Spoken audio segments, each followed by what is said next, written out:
Lovely. Evening. Thank you. That was lovely and warm. Thank you.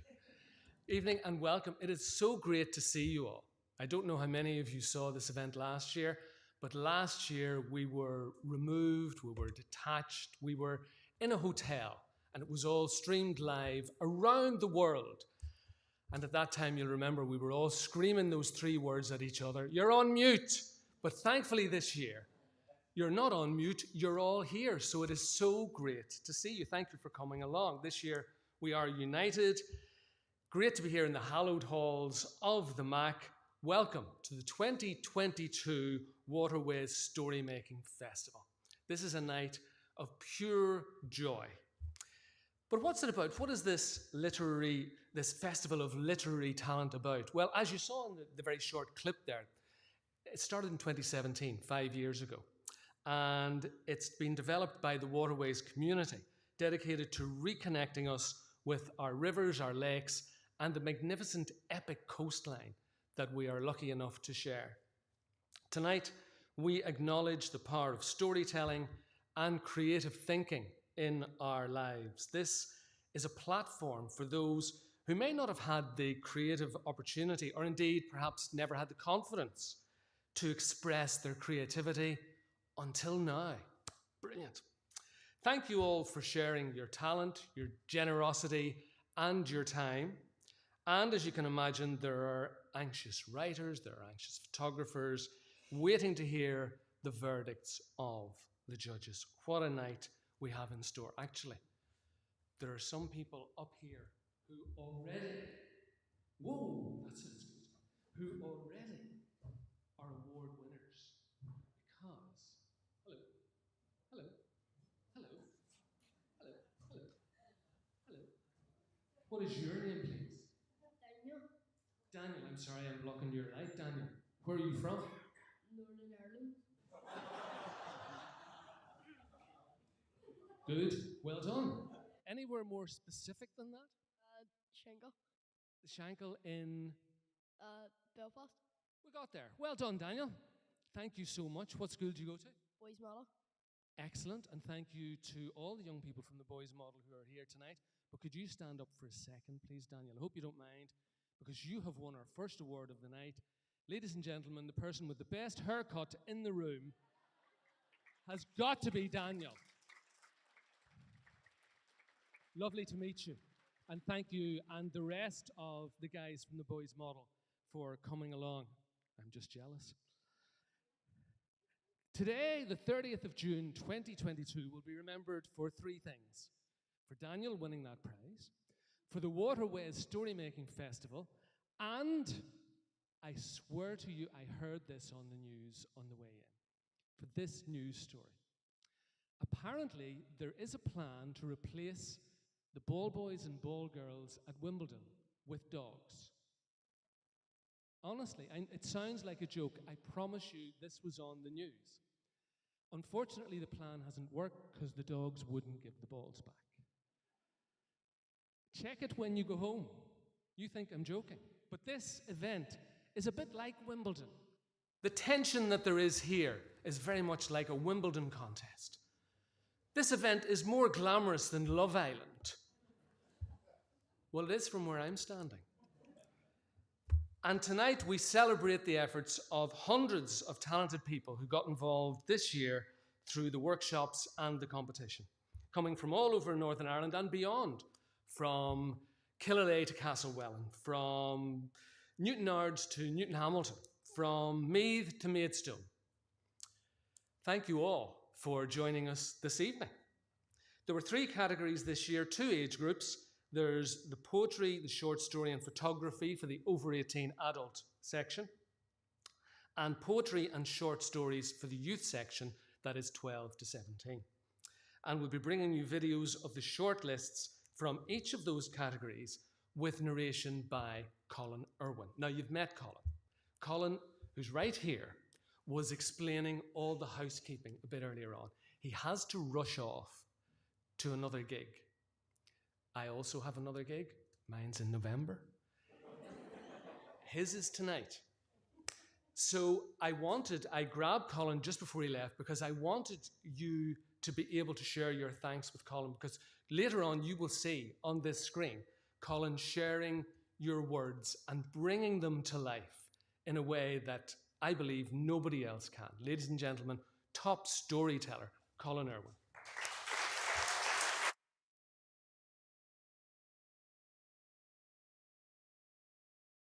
Colin is the storyteller in residence for the Waterways community.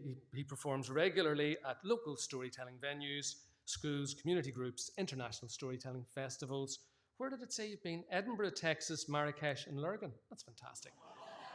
That's fantastic. Where are you going tonight, Colin? Wow. And what time are you on there at? 1 hour and 7 minutes. Fantastic. We'll just inform traffic branch of that. And best of luck with that. And thank you for hanging on. I just wanted everyone to be able to connect with you so that when they see you on the screen, they know the man who has done them justice, more than justice. So thank you. Thank you for doing that. Also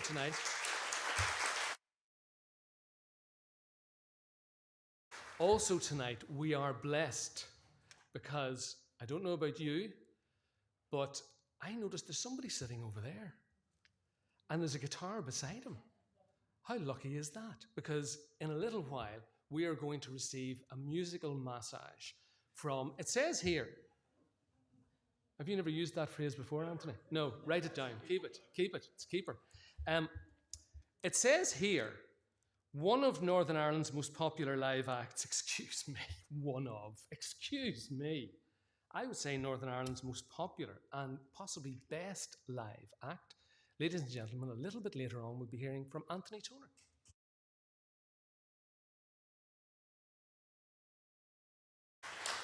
But before we hear from Anthony and before we hear from Colin, let's hear from the Chair of the Arts Council for Northern Ireland and our prize giver for the night, Mr. Liam Hanaway.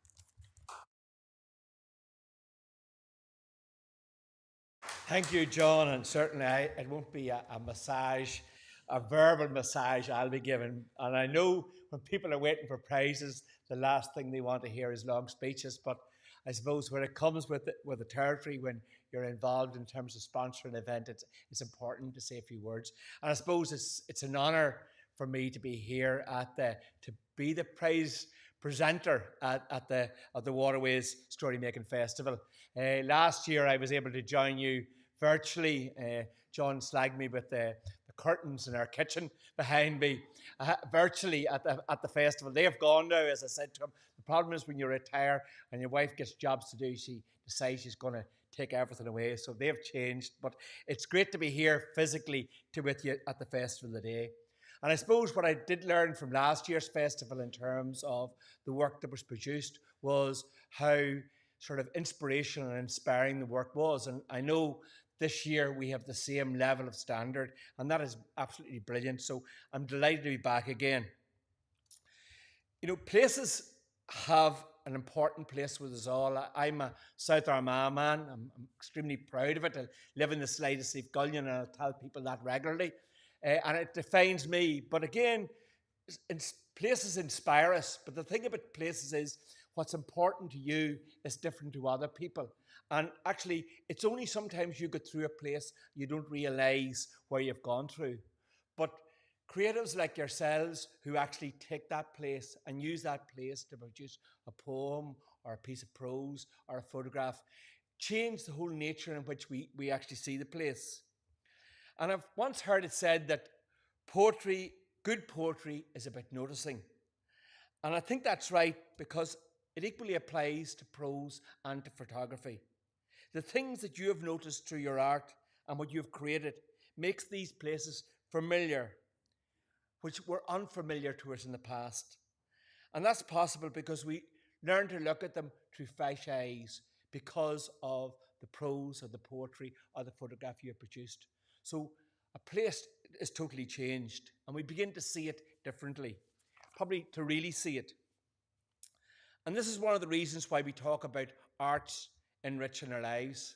And if I can say one thing in terms of the importance of arts to any community and to any place is critical because it defines a place. Because if you take of the poets or the musicians of old, and you know, we take Anthony's song about Sailor Town and how that evokes in people, the sense of place and the sense of belonging.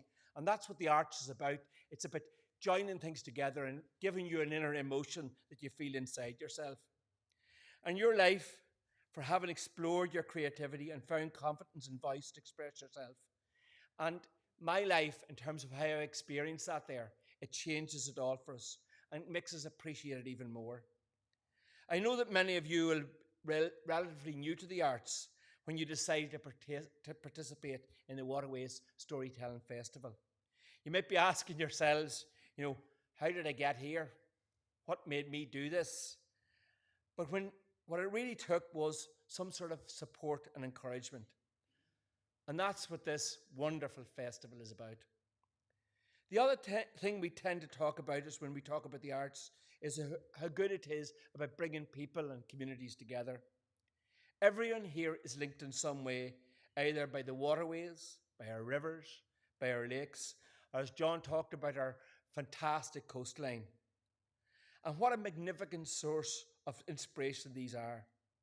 All this nature and green space right on our doorstep with all the incredible wildlife and history. But this, of course, provides us with an important theme. But while we live along the Lagan, along 27 miles of the Lagan, we connects thousands of people, hundreds of thousands of people, but because of the waterway. But does it connect people? How many communities are not connected?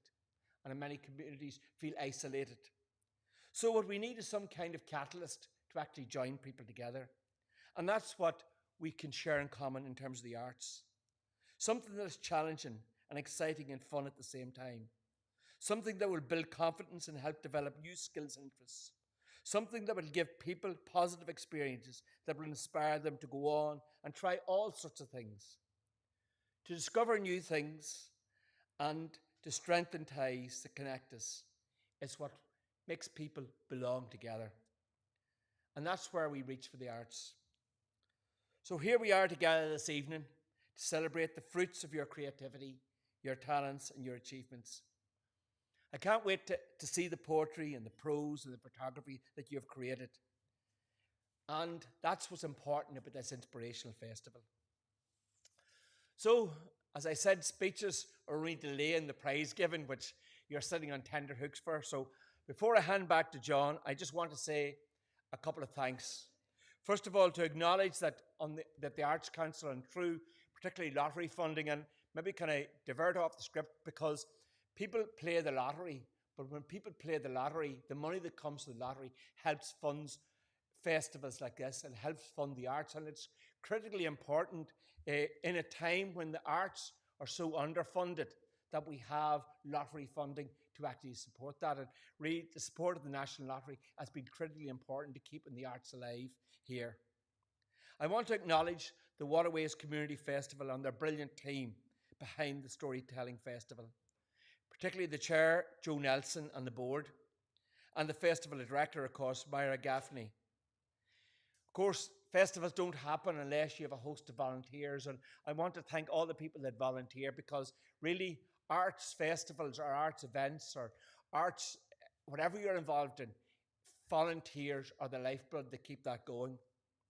I also want to thank the people that supported the arts and the facilitators, Shelley Tracy, Shirley McMillan, Linda McKenna, and all those that helped support and encourage you to produce the works that have been produced here tonight.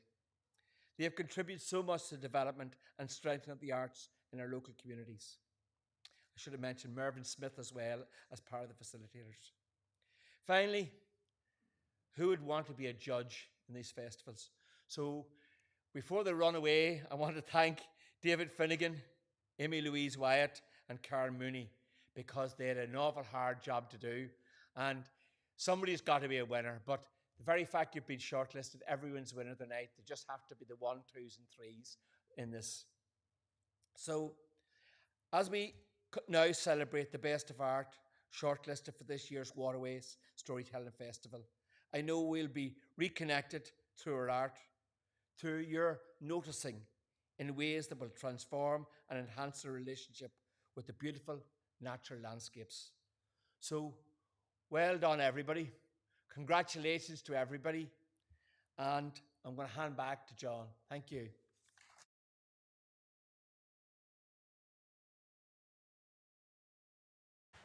Thanks, Liam. Thank you for that inspirational speech. That was just brilliant. Thank you so much. And if you do have a look at the video from last year, you'll notice the curtains that were behind Liam at the time, very distinctive curtains. I think it was Oscar Wilde whose final words on this planet were, either those curtains go or I do. And I'm just glad, Liam, that the curtains have gone. Right, Liam's right. Why should we hang about any longer? Let's get to it. We will begin with the poetry adult category, and there's a short list of 6 poems this year.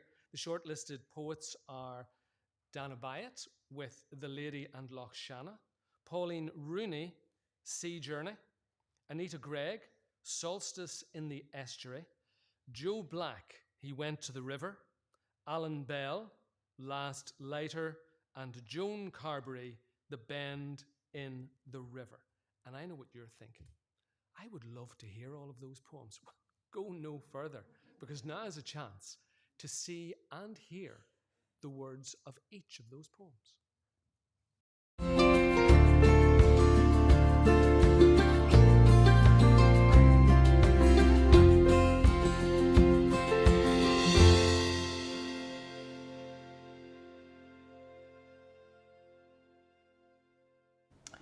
He Went to the River by Joe Black.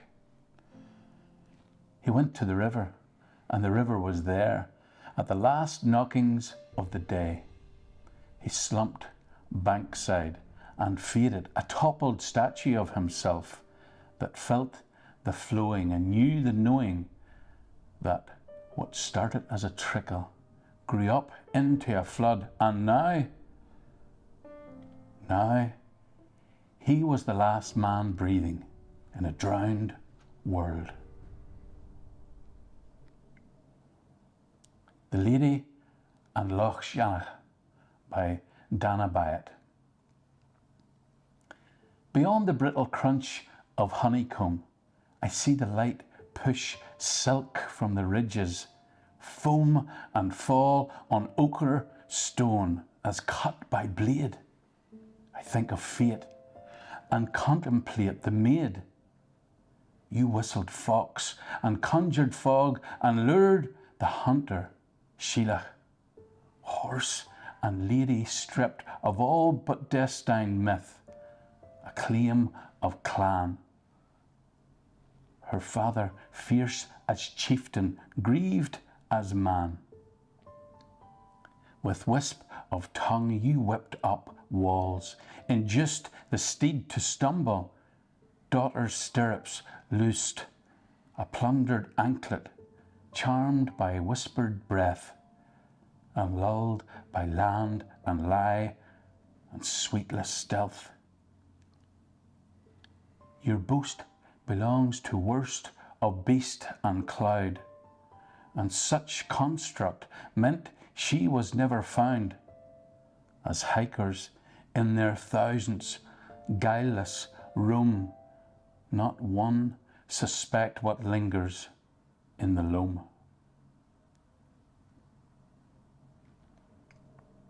Sea Journey by Pauline Rooney.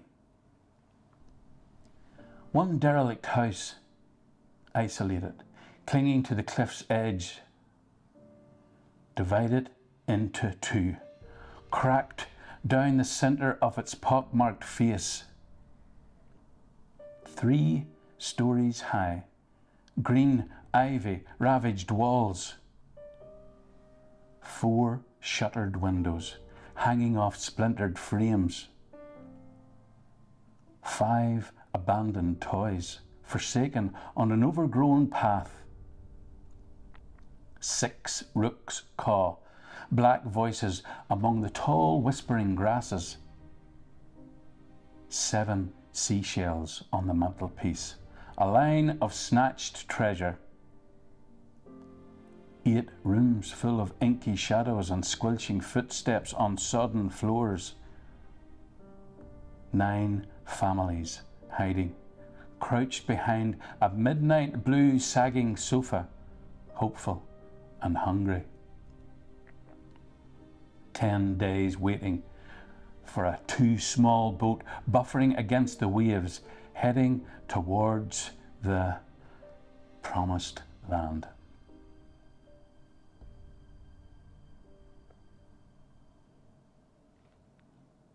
Solstice in the Estuary, Victoria Park, by Anita Gregg. This is the narrow day when dark and dark are closest, and the day a pale grey trickle in between the shrouds of curtains drawn across the estuary. The open mouth, the earth's slow breathing. The cormorants are diving down into the salty river water, and circles widen in the stream between the mud banks, softly dreaming. This is the narrow day, the gate, the tipping of the hourglass, the stately galliard through time and space to the sea's slow breathing.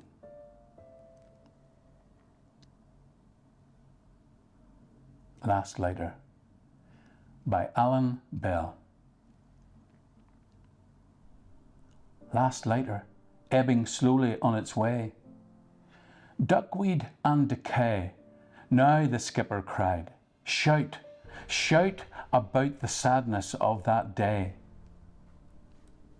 Moving things on water did not pay. Linen thread by train, faster way to ride.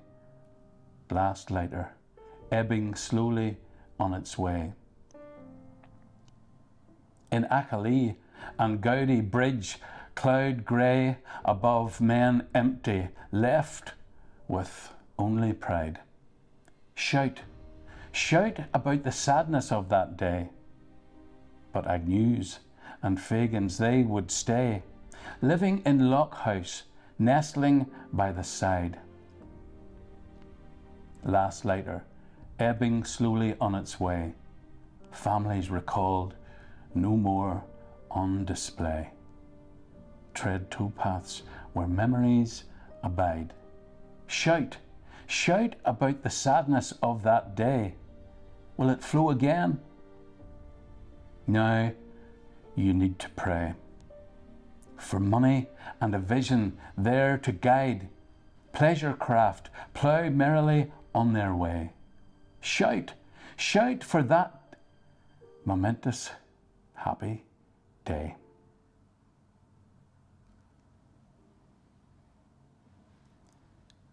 The Bend in the River by Joan Carberry.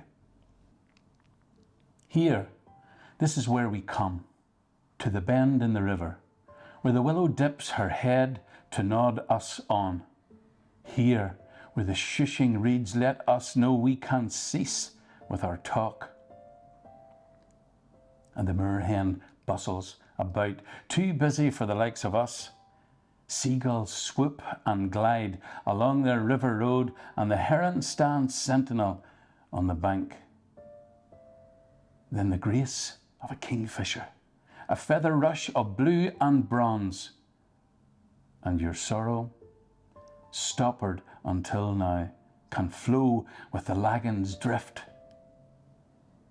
Here at the river's elbow, you can unbend.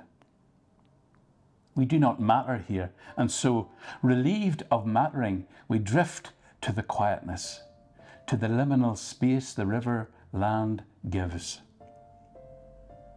Later, caught again in come and go and lists and longing, we catch in the inward eye an evanescent flash, a glimpse of blue and bronze, and we flow again back to the lagan, grateful for her gift.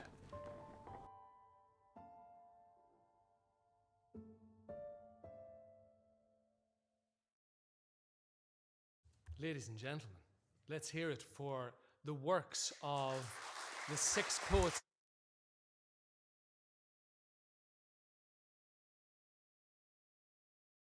Your words have the power to transport us, and thank you for doing that. Thank you for taking us from our day-to-day world to worlds of mystery, worlds of nature, and Ahali. That's brilliant.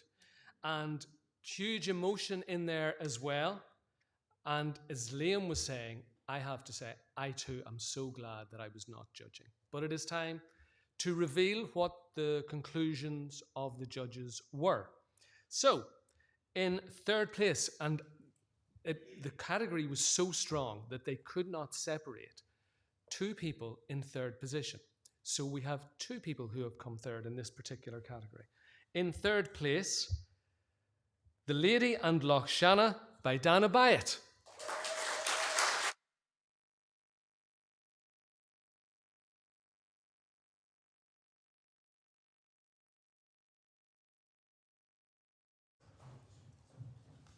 Well done. Do you prefer Dana or Dana? Dana. Good. Good. Thank you. Well done, Dana. Thank you. Also in third place, Last Lighter by Alan Bell.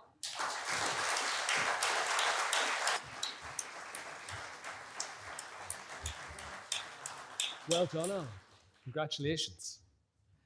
In second place, Solstice in the Estuary by Anita Gregg.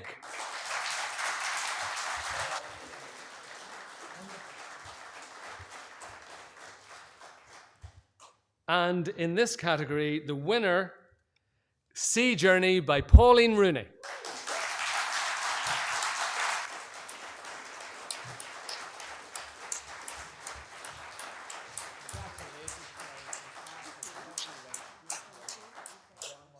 Pauline, congratulations.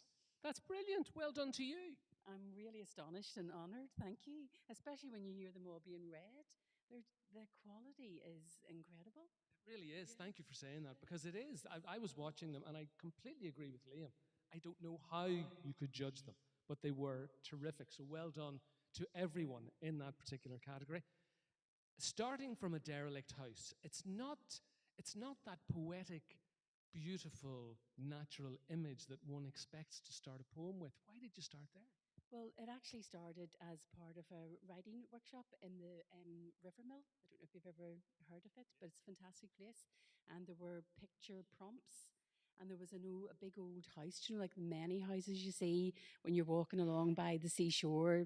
Used to be a fantastic, beautiful house, and it was falling apart. And I started to write about it. And we used the structure of counting down from 1 to 10 or 10 to 1 or whatever you want. It worked really well. I liked it. I liked that too. Thank you. And then I was watching the news about all the people on the boats trying to come to the promised land, this world that they thought would give them everything, and that humanitarian crisis. And the two just came together in my mind. That's terrific. Well done, you. Beautiful imagery and brilliantly woven together.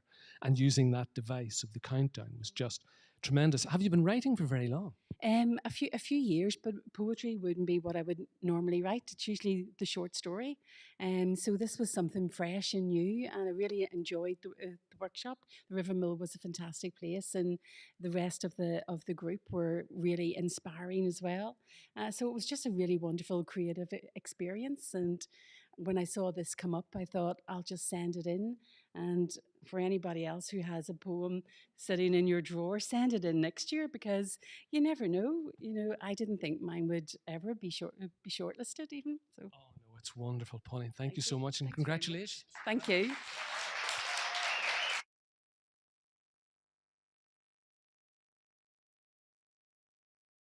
Well done to Pauline. Now, the next category is the youth category for poetry.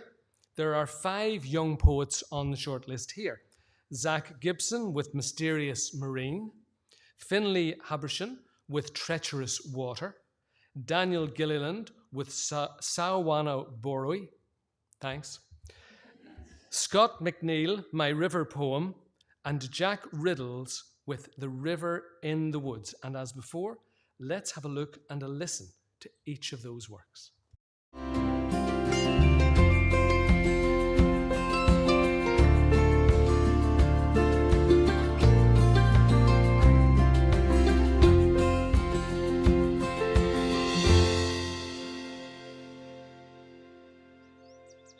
Mysterious Marine by Zach Gibson.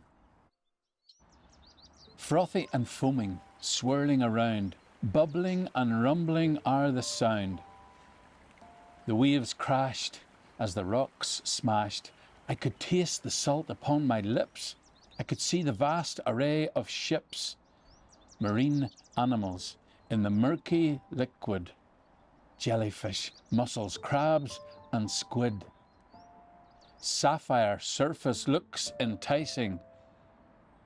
Underneath, the temperature is biting, glistening and shimmering, dazzling the eye. Clouds reflected from the sky. So calm and serene on top, ferocious and wild below the rocks. How deep would you want to go in the depths of the water down below?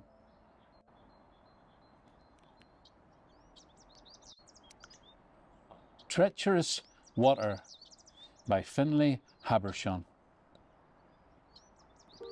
The water was gushing, my blood was rushing. The raindrops dripping, the rope stretching, my hands were slipping.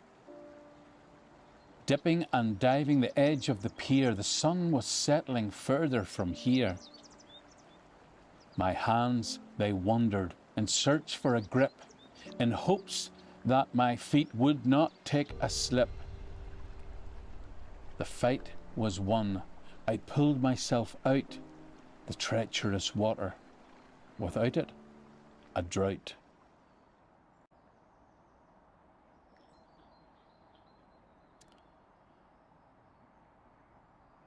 Sawan Naburi by Daniel Gilliland.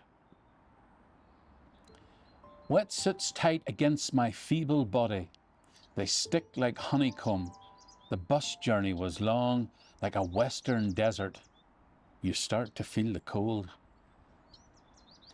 Plunging into the icy burning stream and coming up for air, remembering it's not a dream. The boulders slippery and slimy like seaweed on rocks. But we made it to the top, where the view stole our breath like a thief in the night.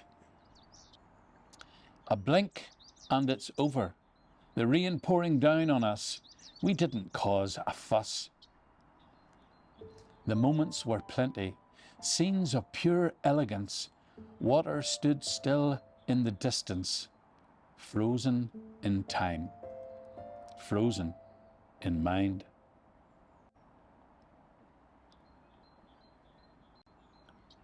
My River Poem by Scott McNeill. The river moves like a snake, creeping and bending around the place. It moved by ocean side and creek, acting as a waterway between the lake. And it moved by a ship's bow, and with haste of a cow. And so cunning people think it's a boat with a water hull. And when it comes home, it moves to its door with the zigzag of a snake.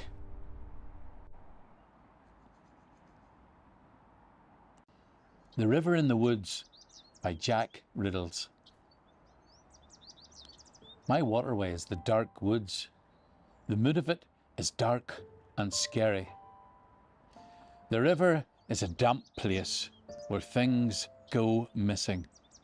The river is a vexful wolf on the hunt for its dinner. The river is a black soot looking into the sight of a gun aimed at the wolf. The river is an old song that goes on and on. The river is a deep, dark place.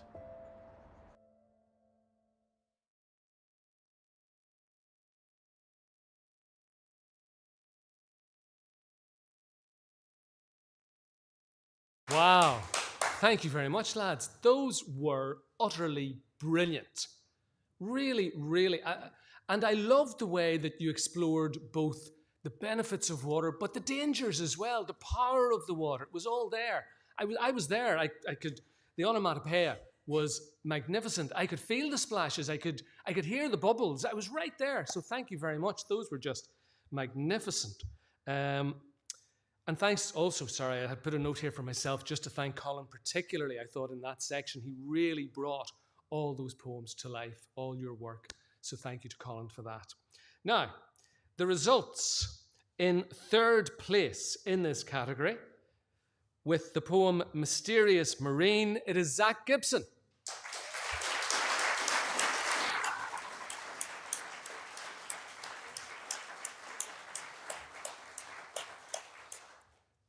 Did Zach not make it?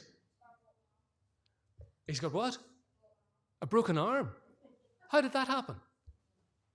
Nobody knows. Okay. Are one of your teachers there? Could they come and get the prize for Zach, please? Thank you so much. It must have been delivered, it's not. Oh, it's been delivered. Sorry, you don't need to. He's already got it, apparently. That worked out well. And what worked out even better was, once again, the judges could not separate the top two. So we have 2 first places in this category. The first of those winners in this category, with the poem Sawanabori, please welcome Daniel Gilliland.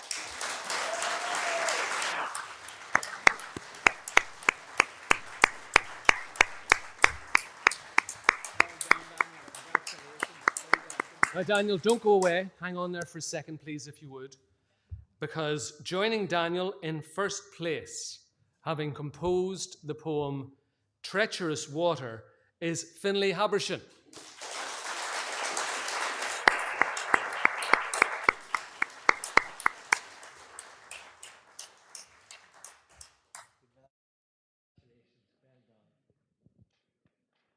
Unquestionably, the 2 best haircuts in the room. Together. And top poets. I don't know who I'll start with. Let's start with you, Finlay. Finlay, I love the fact that you were able to capture the beauty, the power of the water, but also the fact that it's so dangerous. How did you come with those themes and then marry them together? I don't know, it was that long ago. Well, you were there. You made it happen. So that's brilliant. Well done to you. Actually, because of Street Beat, I went with like a residential, like it was a 1-day residential with Street Beat, and we went bouldering up a waterfall, and I thought I would just write about that. Brilliant. And did you find it slightly scary? I know a lad of your physique wouldn't find anything scary, but did you find it slightly scary and then you were able to bring that to your poem? Well, it was a bit scary, like, but Well done for admitting that. Thank you, Finlay. Daniel! Sawanabori, is that the correct pronunciation? yes. And tell me about Sawanabori. I came up with the idea when I was going bouldering, like him, so the rocks part that was because I fell and hit my knee and I couldn't walk properly. So then, because that happened, I thought I remembered it really well. So then when it came to writing the poem, I kind of had all the memories from it. So I just decided I didn't know anything else to do, so I just decided I was gonna write about bouldering. You captured it beautifully, Daniel. Beautifully. I was right there. I could see it. And the fact that you were able to define even the light from going from the sunlight to the rain was just magnificent. Well done. That's brilliant. Do you like writing poetry? Sometimes. Let me ask you that question again. Yes. That's the correct answer. Finlay, do you like writing poetry? My eye. Brilliant. Ladies and gentlemen, Finlay and Daniel. Congratulations, lads. Well done. Brilliant. Gosh, I did tell you were in for a night of joy, and that's what it is. Next up, it's the short story adult category. 7 shortlisted stories. They are Marion McDole's story, The Burn Dennet, Sylvia Wilson's story, The Lagan Towpath Harmony, Jane McCaw's story, Glenarm River Trickling Through Time, John Warren's The Lake, Keith Harvey's Whooper Swans, Shauna Healy, Mother of Swans, and Pauline Rooney's Sea Swimming Sisters. And once again, let's hear Colin delivering all of these pieces for us.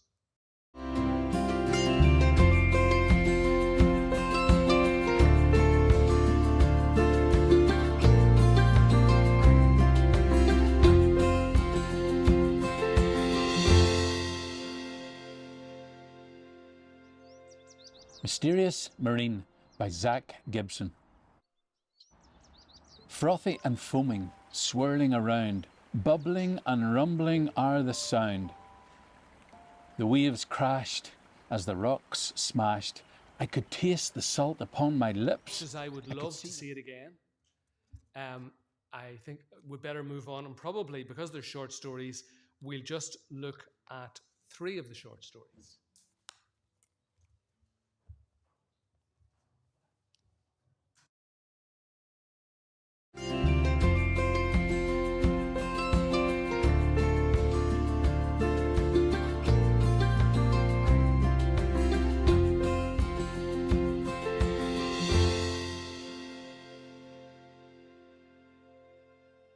The Burn Dennet by Marion McDowell. Oh, he's a handsome bugger, especially when he smiles all lazy in the evening sunlight and murmurs in my ear over a glass of wine on the back patio he shares with me. Watching him there, nurturing the garden, every fisherman's friend, all long loops and broad banks with gravelly, husky laughter that ripples over his dark, silky bed. It's easy to forget how he can be, how his mood can change so quick, switch from gentle golden fingers to icy fists that beat down my door, drown my white-faced walls and storm at me until my soul is covered in bruises. I fight for us, remembering the good times. Summer day sangria amidst the sun-warmed smell of apple trees and sweet Sicily, dangling my legs as he rubs my feet, or curled up side by side, 2 slugs in snowy blankets, watching the twinkle-lit winters and picking Orion out of the sky's midnight velvet. Ah, it was a once-off, a fluke. He didn't mean it. It was the government, the farmers, Gert winding him up. If only nobody would wind him up. I walk my eggshells, toughen my resolution, a survivor, not a victim, until the next time. Because there's always a next time, always that bewildered moment, the rug pull. Whiplash setting in as I splash through his unexpected, unwarranted, unforgiving invasion. The destruction and dead of night panic. What can I save in the 9 minutes, maybe 10, before he cuts off my escape? Thank God for the neighbours who know what he's like, who don't blame me for staying, but don't blame me for leaving either. Because I do leave him. Not the first time, or the third. Even now, some traitorous piece of my heart still yearns for him. But this time, finally, I see the Dennet for who he is. And I grieve, but I don't look back. Mother of Swans by Shauna Healy. Is it painful? Sonny asked. Is what painful, my dear? Answered Mother Swan. Changing into a swan, he said, nudging his beak out towards his older brother, a middling-sized creature wearing a mishmash of dusty grey and white feathers. His head bowed low as though he no longer possessed permission to look up, a stolen right to delight in the warm sky that held permission to gaze down on him. Sonny, the younger cygnet, enjoyed the hot sun, penetrating his soft, velvety feathers. He often observed his brother Sid preferring to place himself just shy of the sun's beams, just far enough from the sun to escape its warmth. Mother Swan let her head tilt as she followed Sonny's gaze. A strained expression found her face. She sighed deeply, glimpsed from a distance at her firstborn. There are two types of pain, my little one. There is physical pain that we feel, like when you cut your little webbed foot on broken glass. Like the day when I caught my wing on the barbed wire, Sonny interrupted with enthusiasm. Yes, I knew you were in pain because I heard you crying, and when you showed me your grazed wing, I knew what to do to make you feel better. I washed your feathers in fresh water, gave your wing 3 magic rubs, and sealed your wound with a kiss. Magic rubs always make me feel better, giggled Sonny. So what is the other type? Emotional pain. Mother Swan slowly sounded out this new word. E-motion-al. Sonny repeated conscientiously, lingering on every syllable. Mother Swan smiled as she watched her baby. She could feel her heart swell as he stood strong on the 2 blush triangular feet that were usually tripping him up. Sonny had been born with the heart of a lion, fearless, confident, a tenacious streak that could only be admired. The swelling of Mother Swan's heart shrank as she gazed across the loch at her firstborn. He was the most beautiful, fragile, lonesome-looking swan on these waters. He didn't tell jokes like Sonny. He didn't know how. This once noisy, crazily energetic youngling had fallen deathly quiet. Even the lake flies that skimmed the water's surface made more noise than Sid. He craved distance from her so desperately.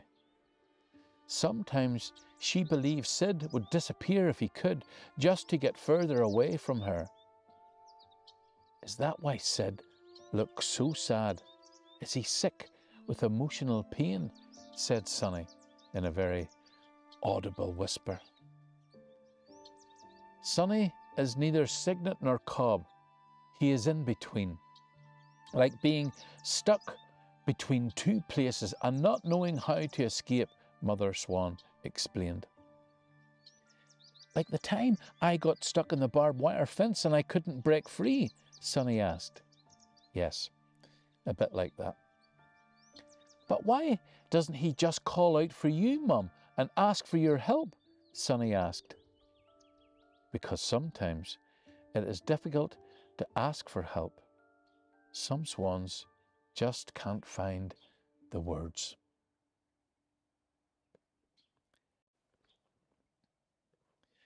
Lagan Towpath Harmony by Sylvia Wilson.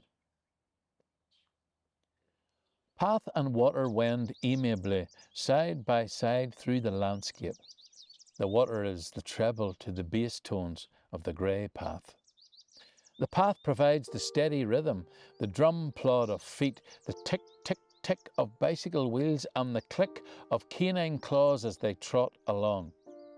Occasionally, the pace quickens to the sound of pizzicato ballet light runners, scarcely touching the ground as they skip between the walkers. This steady beat is the accompaniment to the mood of the water, sometimes flowing and melodic, other times unsettled like a fractious baby, the message changing as it encounters the obstacles in its path. The small rocks make the water judder before it gathers momentum and sweeps grandly like a Victorian lady's frothy ball gown into a large, deep, languid pool where it swirls into the calm. A sudden cymbal crash of dog on water fractures the warm afternoon tranquility. A smiling face of canine happiness breaks like sunshine from the sloshing water. How can we not smile at this uncorrupted joy?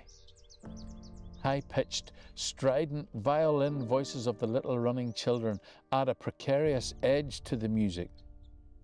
An unexpected, jaunty warning of bicycle bell, a scuffle of confused feet, the sweeping crunch of tire on gravel, and the melody regains its rhythm and continues. Sometimes the path and water part ways, and each is lost and lifeless without the other. A beat without a tune without a heart.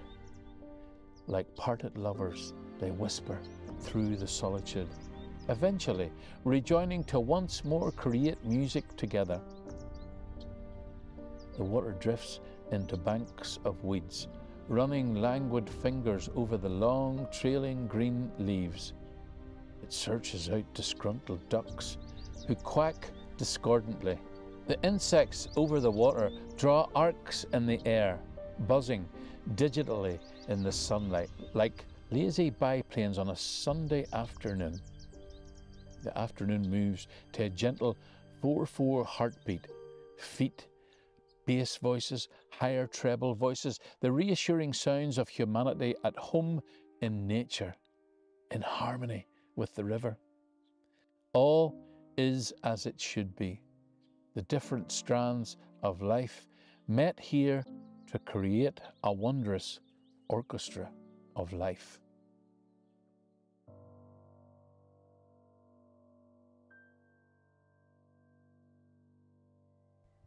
Sea Swimming Sisters by Pauline Rooney. I clamp my arms around my body, shivering in the dawn light. Ready? My toes curl over the lip of the last step, mossy green and squelching with seawater. I grip the handrail, pockmarked with rust. Steady. Tilting my chin down to my chest, I bend my knees and hold my breath. Go! Then I jump, launching myself into the air, thrusting forward into the icy seawater. I hate this moment, and yet I love it too. It's why I come here at sunrise. I plunge, pencil straight. The shock of the cold water knocks the air out of my lungs, sharp and painful. My heart flails wildly. Then, as my descent slows down, I peel open my eyes to the blurry murkiness. Seawater has filled my ears. The noise of the world is muted. A part of me wants to stay here, submerged, my mind finally quietened. Suddenly, my legs and arms begin to thrash and pull me to the surface. I burst through the water with a spurting gasp, whooping like a child, exhilarated and washed clean. My chest rises and falls rapidly as I pant in short, hot-cheeked bursts. I flop onto my back, spent, and drift watch the pinking display of clouds. Surrendering myself to the water, arms and legs extended, bobbing in the spangly light, the waves hush and rock me towards the shoreline, towards the other salty sea sisters. I flip over onto my front and begin to swim again. My body relishes the power of the stroke as I surge forward, carving through the inky blue swell. My pale arms rise and arc. I tilt my head and breathe on every count to avoid the waves slapping against my mouth. A figure swims past, her breasts rising out of the water like two lycra-clad mountain peaks. A glimpse of pale, fleshy thighs as she flicks her legs in and out. The water swells with each wallop of her oaring arms as she breaststrokes past. Slap, slap, slap. Nearly there. Keep going, she roars above the noise of the water. I catch a glimpse of the others, already gathered on dry land, towels draped like capes over their shoulders. Distant voices, soft chatter and laughter. I see a shock of blonde white hair standing at the water's edge with hands raised to shield her eyes from the glare. I wave and she waves back. I feel comforted, knowing she is always watching out for me. I stumble out of the sea, my feet skittering over the stones. Good swim? I smile, teeth chattering. Great, just what I needed this morning. A picnic blanket has been stretched out in a sheltered corner, weighed down at each end by a mound of grey pebbles. It is for our shared breakfast. I can smell the hot coffee. I sit cross-legged on the sand, the shingle rough against the back of my thighs. I glance down at my fingers, puckered like tiny crowns at the tips. I am ready to face the day ahead.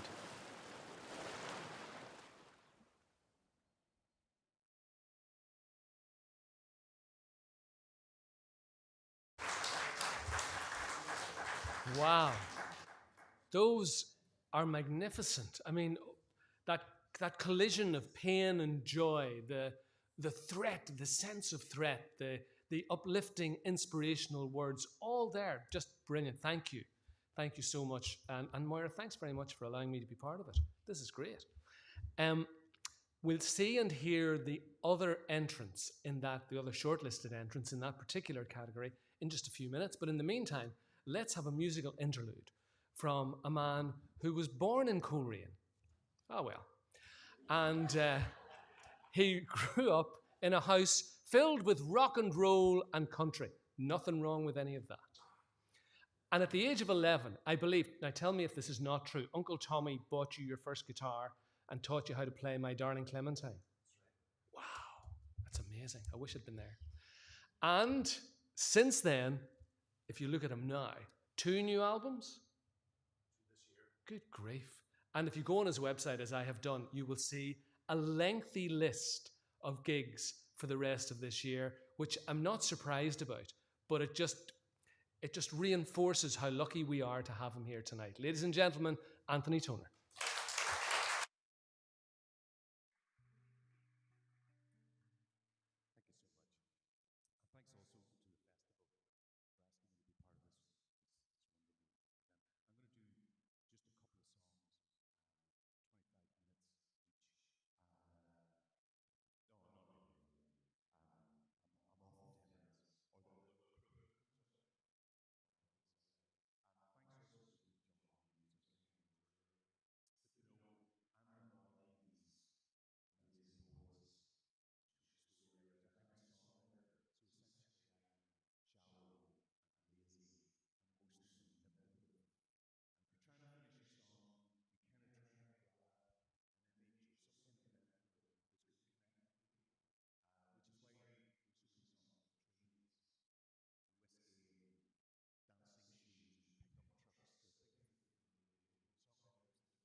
Think about it, you know. But my mother was always warning me that rivers were treacherous, they were mutinous, they were dangerous, you know, they were filthy. You shouldn't go in there, you know. So you get this thing running through the middle of your town. You've no idea how deep it is, how cold it is, how clean it is, how fast it's moving. You know, you've no idea really where it has come from. You know, it's a very strange thing. So rivers come up all the time in songs. I'm going to do a series of songs tonight that mention water at some point or another, either just as a geographical fact or as a metaphor for something else. So the first one actually goes to the coast. This is a song that I wrote for my daughter some years ago. The song is called Marion, That's All Right. But her name is not Marion. Because if I'd used her actual name, she would have killed me. So.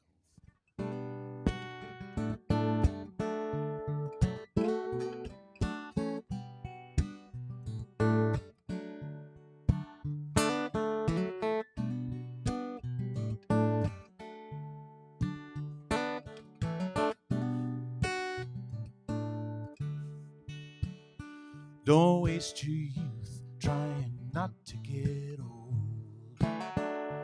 Don't waste your hope on what you can't control. Don't blow your rainbow for the pot of gold. Marion, don't forget where you keep your smile. Don't let fashion twist your sense of style. Go and look at the ocean every once in a while.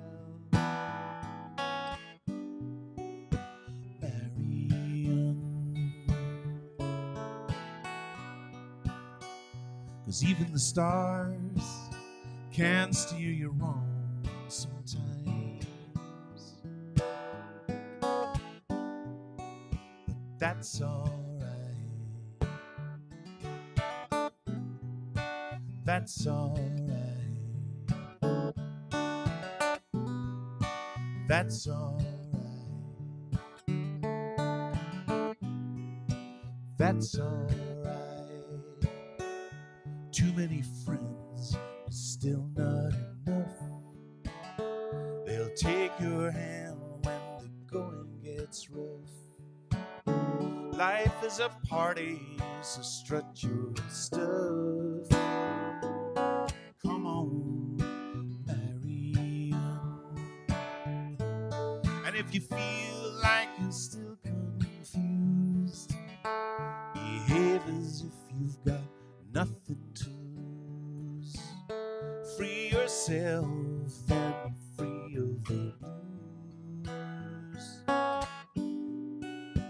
Marion, 'cause even the sunshine will make you cry sometimes. But that's alright. That's alright. That's alright. That's alright.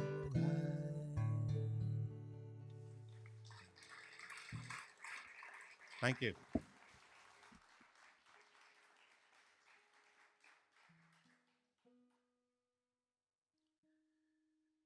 I've had the really good fortune over the last few years to be able to holiday quite a bit in Quebec. My wife, Andrea, is Canadian, and her family still have an old cottage that they've had for years in their family on the Gatineau River in Quebec, and we've gone there quite a few times. And literally, you kind of leave. There's an old shack really that goes back to the 30s, and you kind of leave it and you walk down the series of steps, and the river's right there. And at that time of year, kind of July, August, it's really quite warm, but never as warm as you think it is. Just like in that last short story, when you step off that last rung and go in, I always say to myself, what would Hemingway do? Not like me. So anyway, but this was another kind of sense of the river, different things that rivers do. This one is a kind of sense of, I suppose, cleansing and baptism, that kind of thing. When you think of people being baptized in the river, in the deep south, Imagine being baptized in the Ban. Well, the Ban when I was growing up. So this is just called Let the River.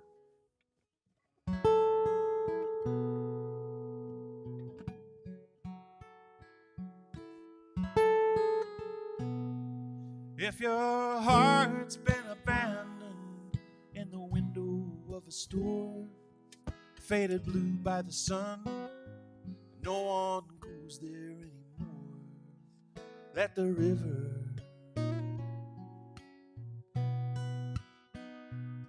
wash you clean.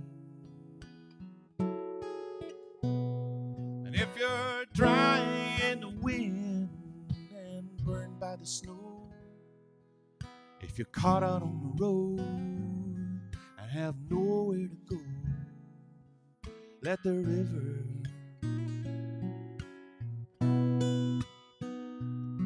wash you clean.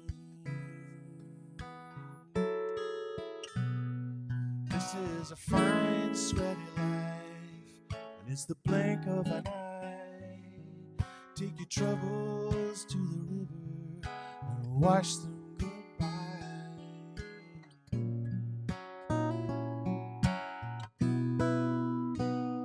And all the love and money, it came and it went, and it jingled in your pockets like change you should have spent. Let the river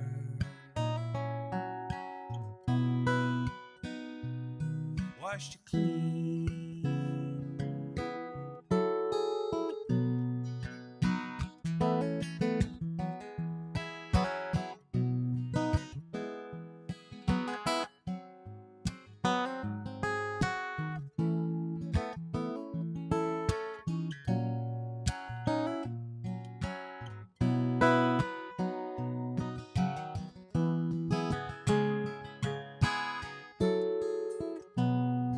This is a fine, sweaty life, and it's over way too soon. So take time to wish on the stars and look up at the moon.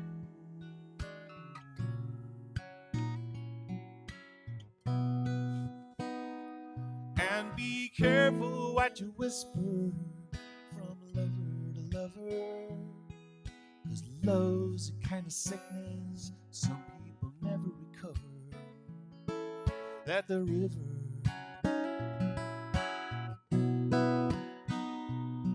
wash you clean.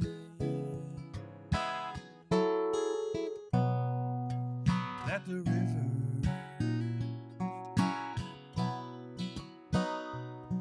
wash you clean.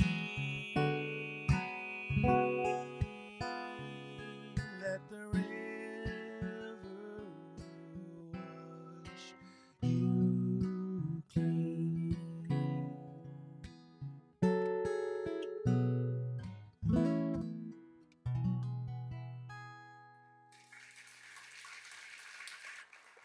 Thank you so much. I don't believe we've had a round of applause yet to welcome back the fabulous Mr. John Daly.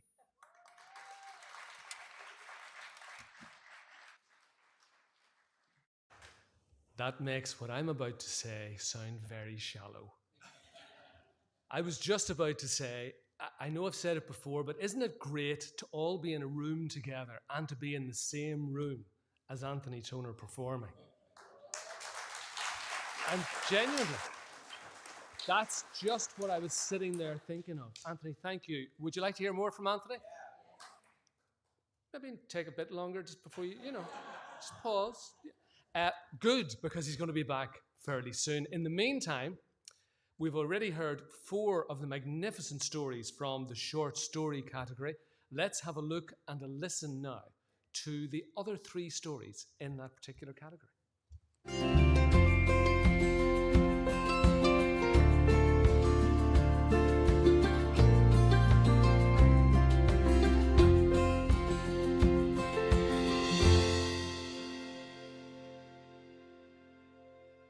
The Lake by John Warren.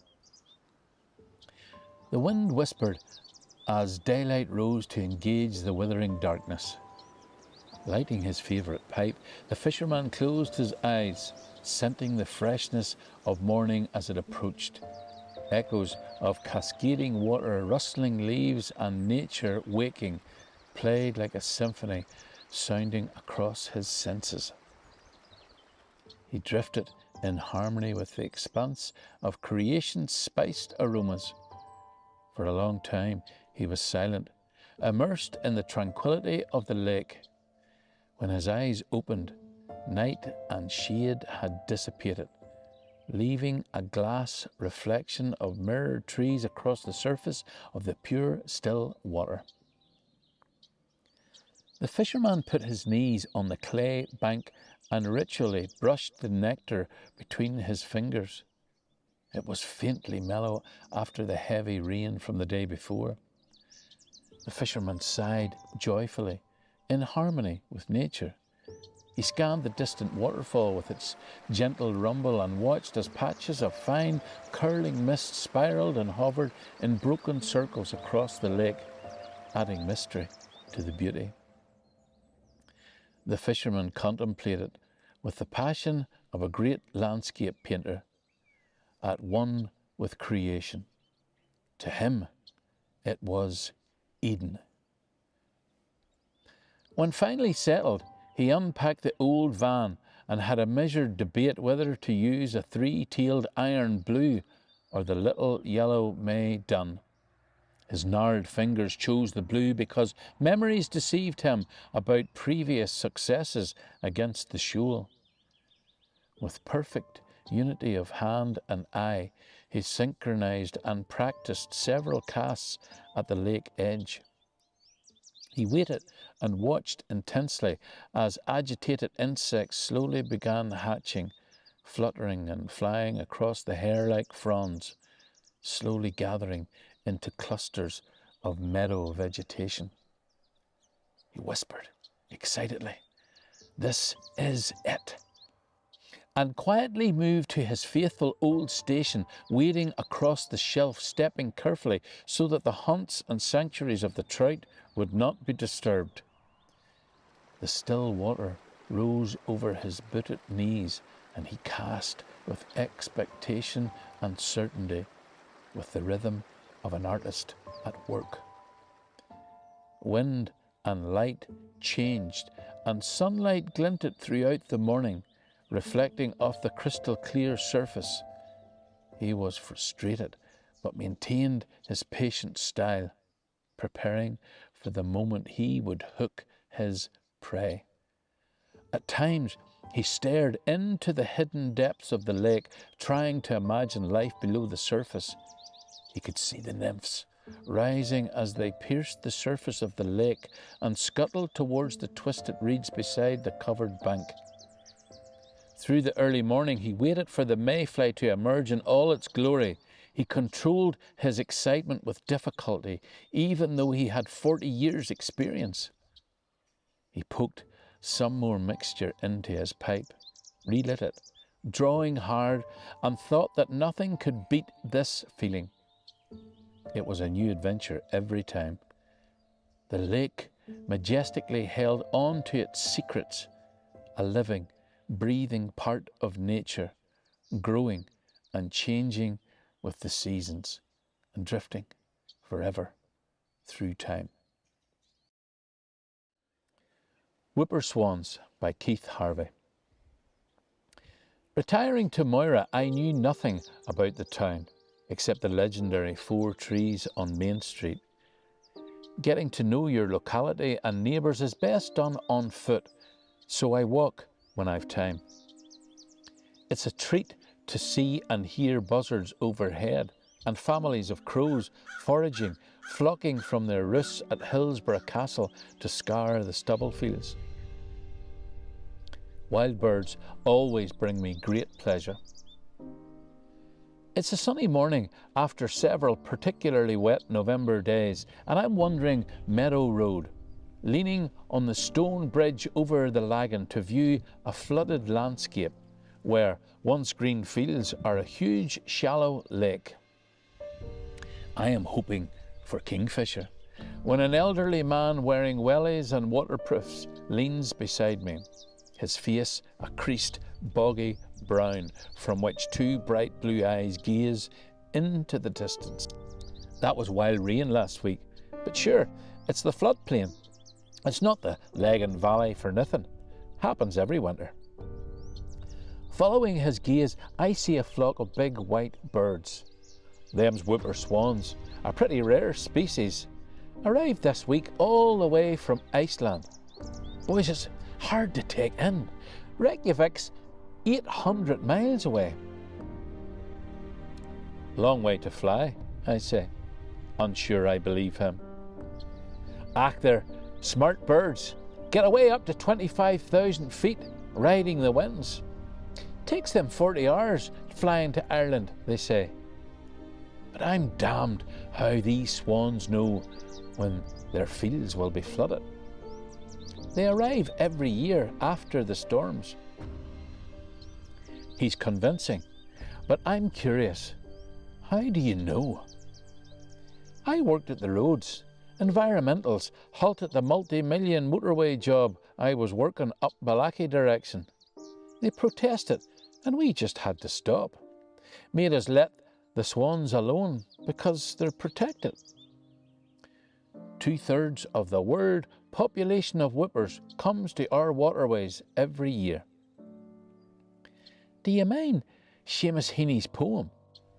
The surface of the slate-grey lake is lit by the earth lightning of a flock of swans. We both look at our slate-grey lake and our swans.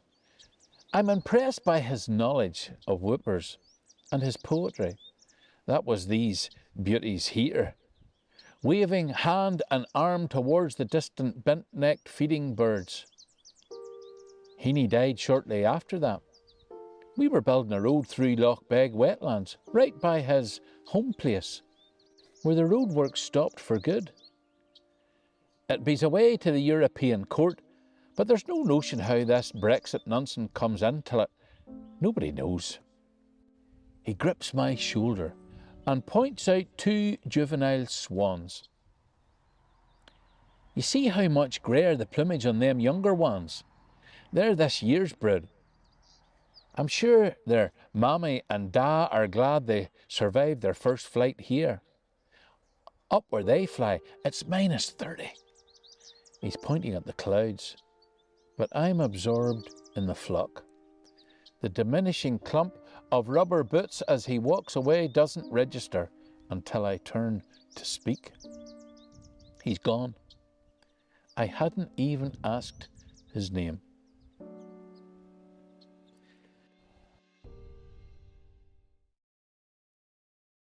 Glenarm River Trickling Through Time by Jane McCaw.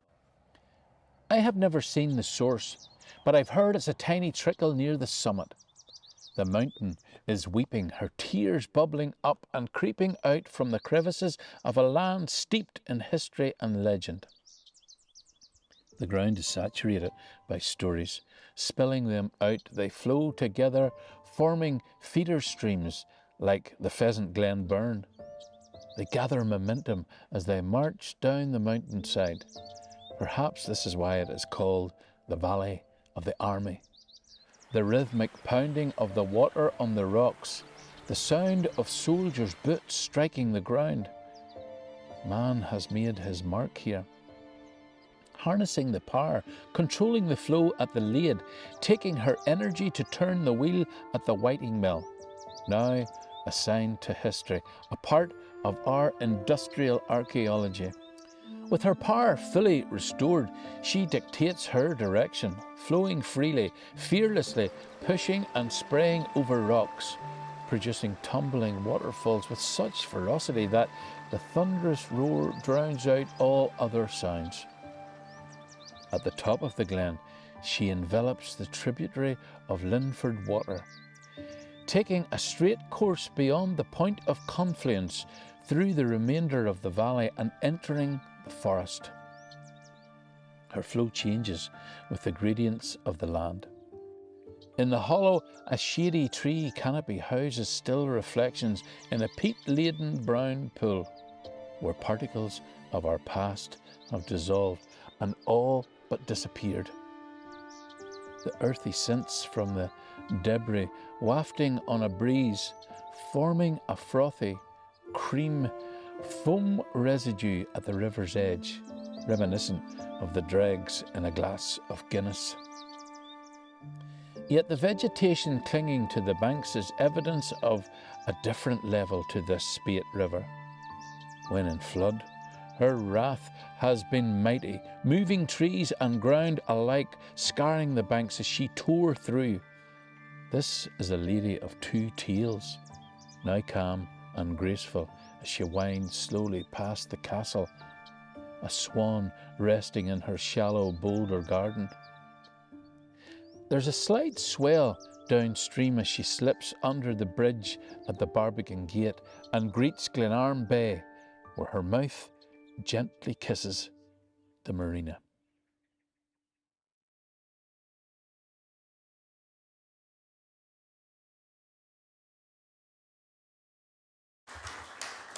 Brilliant, a combination of the history of the Glenarm River trickling, the beauty of the lake, and that in-depth natural knowledge of the annual odyssey of the Whooper Swans. Absolutely fantastic.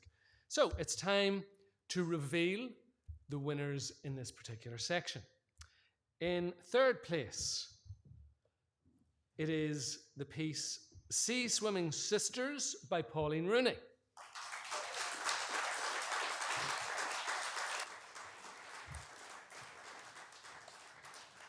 Again, Pauline. It was great. Thanks very much. Thank you. Can I just ask, having heard that, how many of you now want to do sea swimming? Wow. Yeah, I'm not going there. Yep, thanks. In second place, well done, Pauline, by the way, sorry.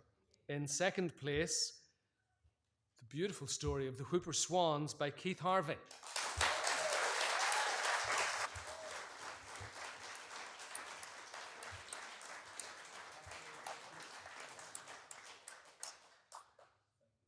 Keith, that was amazing. Thank you so much. And the winner in this category, the short story adult category, is the story The Burn Dennet by Marion McDowell.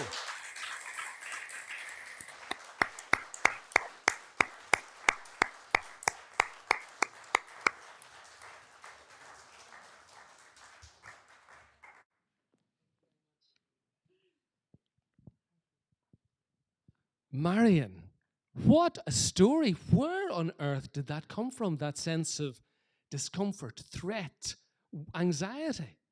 Well, it's a true story.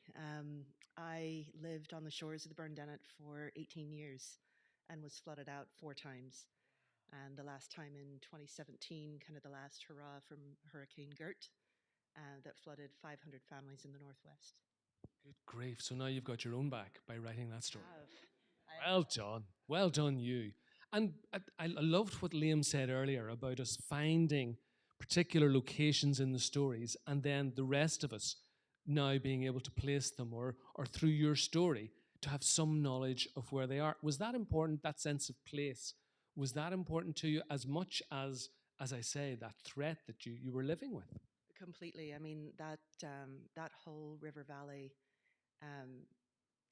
over time has become more and more dangerous with climate change and whatever. And a lot of people do suffer from the floods in that area. But it's such a beautiful area. But it's not necessarily every river that's like that. But that one will get you.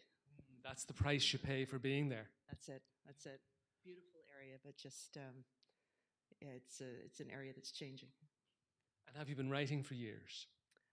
A few years, yeah.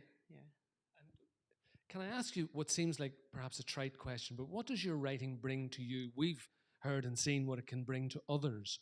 What does it bring to you? Catharsis, really. That ability to make sense of things you've observed or, life that you've lived or whatever it is. But sometimes you don't know what's coming until you write it and then that needed to come out. So it's a wonderful story. Tell me, do you still live there or have you migrated to somewhere else? I live here in Belfast now. I'm going to try my chances with the Lagan instead. How close are you to the Lagan? Not very. Good. Well done. Well done. Good plan, Marion. Well done. Congratulations. Absolutely wonderful. Ladies and gentlemen, Marion.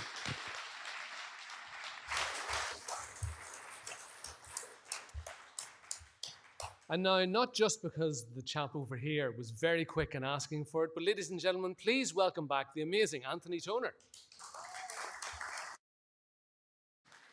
Thank you so much, John. Yeah, I'm going to do a couple more songs. This first one is really gloomy, so I do apologize for that. And it's a bit like Marion's story. It's one where the water kind of turns on the characters.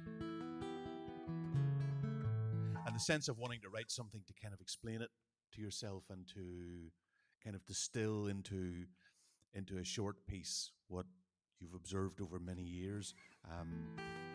This one, I suppose, was inspired by reading a lot of the work of John McGahern, that sense of kind of rural isolation and loveless relationships and so on, and also by a load of news reports about, am I getting this right now, the Blackwater River in Fermanagh used to flood regularly. It was a regular thing. And there was one time it was like 2 or 3 years in a row. So that kind of fed into this song, which is called The Road to 5 Mile Town. Or, as a BBC announcer at the height of the Troubles once called it, Fivvy Milton.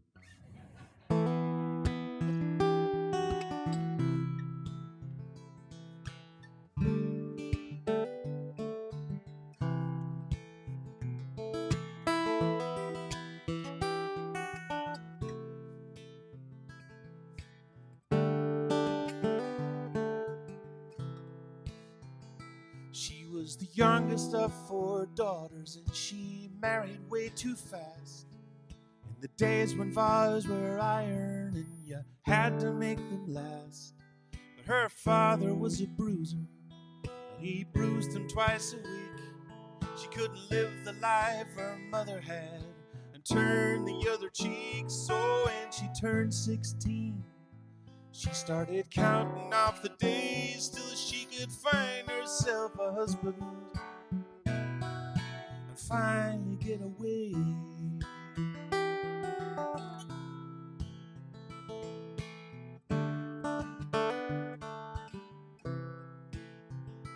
He was a farmer with big farmer's hands, and she met him at a dance.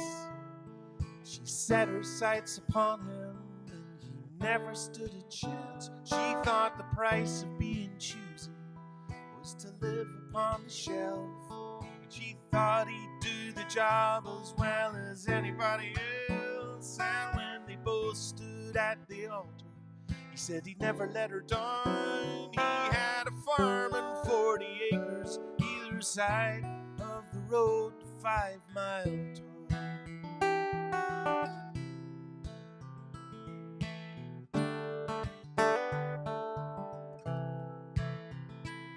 The first year the river burst its banks and half the countryside was drowned. All the food that he had planted lay and rotted in the ground. And he'd come home at night exhausted and lie dead between the sheets. And she'd lie all night and listen to the roaring of the beasts. And it was dark as being lost and never found. You wouldn't even know your eyes were closed or open on the road to 5 Mile Town.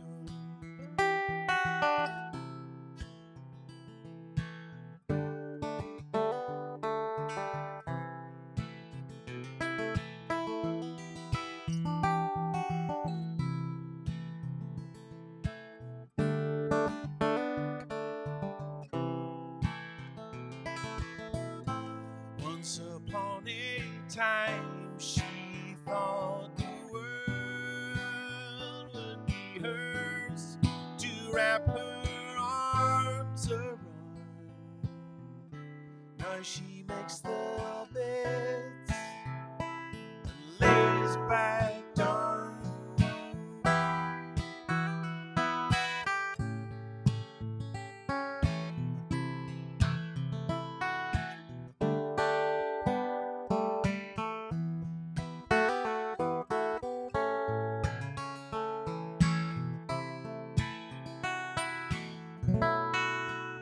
She drew a disappearing heart when there was no one else around, on a steamed up kitchen window looking out on the road to 5 Mile Town.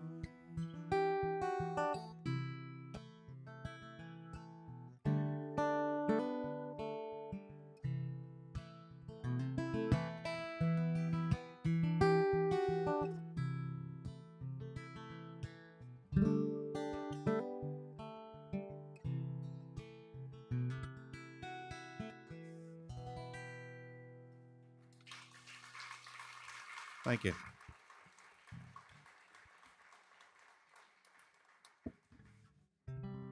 Thank you so much. And as I said, last kind of word on this subject, the idea of rivers in songs, I was sort of thinking about this over the last 2 or 3 days. You think of Paul Simon, Bridge Over Troubled Water, that image. You think of that fabulous line in Graceland, I'm following the river down the highway through the cradle of the Civil War. I think of Joni Mitchell, I wish I had a river I could skate away on, because the rivers freeze, you know, in Canada and in the winter. I think of Neil Young, you know, the unexpected things in rivers, you know, look out, mama, there's a white boat coming up the river. I just, you know, the unexpectedness of it, this kind of mystery. This last song has none of that. The river is just simply a piece of geography in the song, but it's the song I'm kind of most associated with. So I'm going to finish with this and say thank you very much. This is Sailor Town, and thank you very much to John Daly for his very kind words.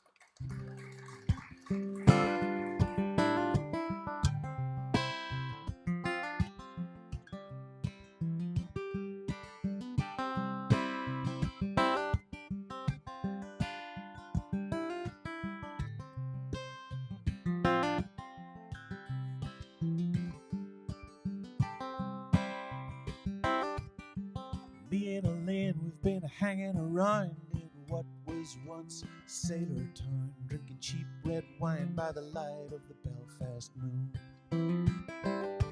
There's nobody left here that works at the docks. It's all urban renewal and apartment blocks. Summer is fading, winter will be coming soon. The walls in the city have a lot to say about the UVF and the IRA. It's cold by the river, but the sky is full of stars. These walls say nothing about who I am when I'm singing in the garden at the Rotterdam, doing Brown-Eyed Girl and whiskey in the jar. And I know they're tearing it down street by street. Look out below, there goes the ground beneath your feet.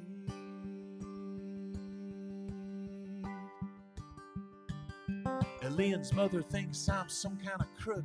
She meets me at the door with a dirty look. My welcome round there's starting to wear thin. 'Cause I promised everybody I would knuckle down, but my grades weren't good enough this time round. All my time runs out in the end.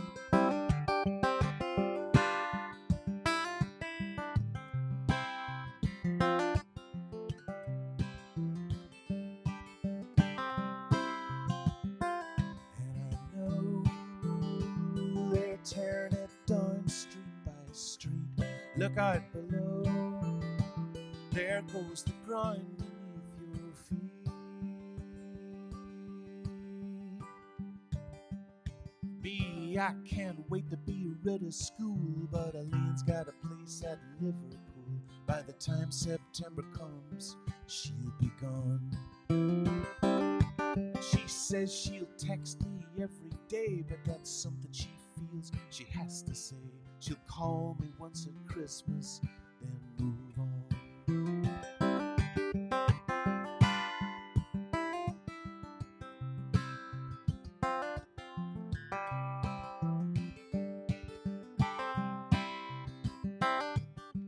Me and Elaine, we've been hanging around in what was once Sailor Town. Thank you.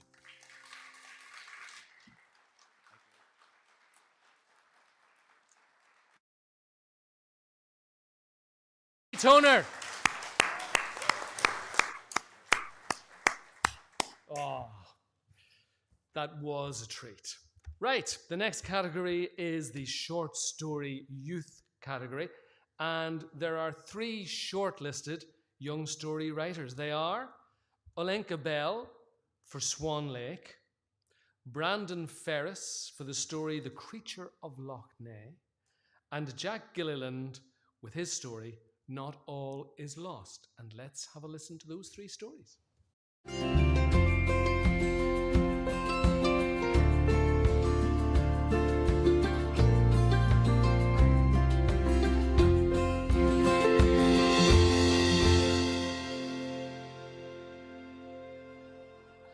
Swan Lake by Olenka Bell.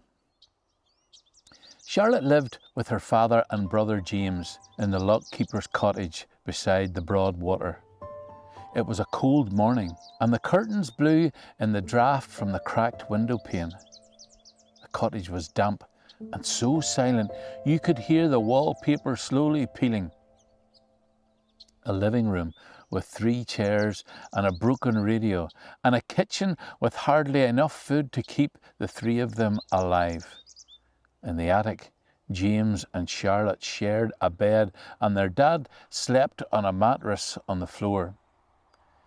It was a cold winter day, but Charlotte was eager to get outside. She went downstairs to look out the window. "It's snowing," she exclaimed. Frost decorated the window pane, and the ground below was covered in a thick layer of snow. There were fox footprints, and robins chirped. Charlotte's mother had died 7 years ago after giving birth to James. Her dad was the lock keeper and did odd jobs around Achillee trying to earn money for his family. This meant she looked after her brother even though she was just 12. She had long black hair which was brushed every morning. She was very proud of her family. It may not have been perfect, but everyone loved each other no matter what. As her brother was still sleeping, she pulled on her father's winter coat and slipped into her clogs. She sighed, wishing she had a hat and a scarf, and set off along the icy path singing her favourite song, struggling through the thick snow. All of a sudden, she saw a wedge of the most beautiful swans, so white they were camouflaged by the snow. There were 3 adult swans and 2 cygnets. She noticed that they seemed very flustered, wings flapping everywhere. She looked closer and saw there was a baby swan trapped under the ice. Without thinking, she got up and tiptoed across the frozen lake. She banged the ice with her wooden clog. It broke, and she plunged her hands into the water. She reached for the swan and pulled it out. It was shivering, so she wrapped it up in her coat. Phew! She panted and started to make her way back. All of a sudden, splash! Her heart pounded. She felt the freezing water hit her skin and slowly falling down deeper. She thought about James and her father sleeping in the cottage, but then felt something underneath her, thinking it was the bottom. But no, it was soft, and she was being pushed back out of the ice. Opening her eyes, still underwater, she saw 3 bundles of feathers. The swans put all their strength into bringing her back up. Her body rose out of the water, and she felt the sun on her face, scrambling onto the surface of the ice. She felt weak, but couldn't help a smile at the swans. They dipped their long necks as if they were saying, "Thank you." The Creature of Loch Ness by Brandon Ferris. We all had waited for a day like this one, to go out into the large Loch Ness on our new shiny jet skis, gifted to us just a few months ago on our birthdays. At around 1:30 p.m. we met on the loch's southern shore to fuel our jet skis and get something to eat before heading out into the centre of the loch. "Hey Alan, I'm going to destroy you in a race once we're out there," Tony screeched in excitement. I was jumping up and down ecstatically while I answered, "No, you are not. I cannot wait to see your face once I speed past you." Once we got out into the loch, the salty wind was blowing our hair back as we were doing all kinds of tricks and stunts, until it had happened. A little further from us this time, but only a few seconds after the boat had sunk, a tail flew out of the water, but this was not any ordinary tail. It was blue and purple. It was ginormous. It must have been at least the size of a car, and it had bony spikes protruding all up it with fins attached to it on each end. I tried to brush it over my shoulder and continue having fun, but then it was below us. A humongous shadow of a crocodilian-like creature I told Tony and Ryan to look without hesitation. "What is that thing?" Tony yelped in fear, but Ryan did not react. He just stared blankly. We had decided to head back to shore after seeing this. We made it 10 yards ahead, but then tragedy struck as our jet skis had run out of fuel. "What are we meant to do now?" I shouted at Tony and Ryan. "I don't know. I've never been in a situation like this," Tony yelled back at me. "We either sit here and be bait or we swim back to shore," Ryan mumbled. I aggressively responded, "Well, I'd rather sit here than be in the water with that thing." Tony looked at me and Ryan dead in the eyes and said, "Well, good luck with that. I'm getting back to shore before the sun sets." And immediately after, he dived off the jet ski into the deep, dark water. All I heard was the splashes as he swam closer to the shore. Then he stopped and turned around and yelled at us at the top of his lungs. "The upside-down boat from earlier is still there." Without a thought, we shouted back, "Tip it over and paddle it over to us." We all had a feeling of hope in that moment. Then the unthinkable happened. The creature lunged out of the water and dragged Tony to the bottom of the loch. Its head was like a crocodile's, but had thousands more teeth and fangs, its eyes a deathly red colour, and then it was gone.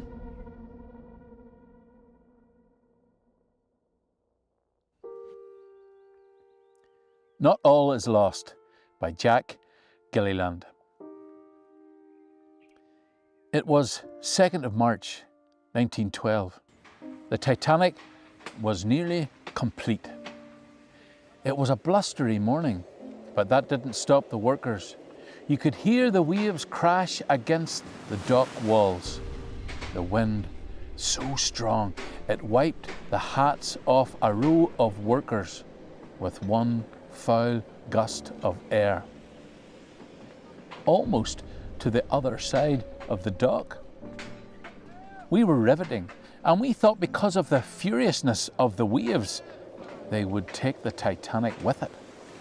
I wasn't paying attention, busy at my work and almost in a trance.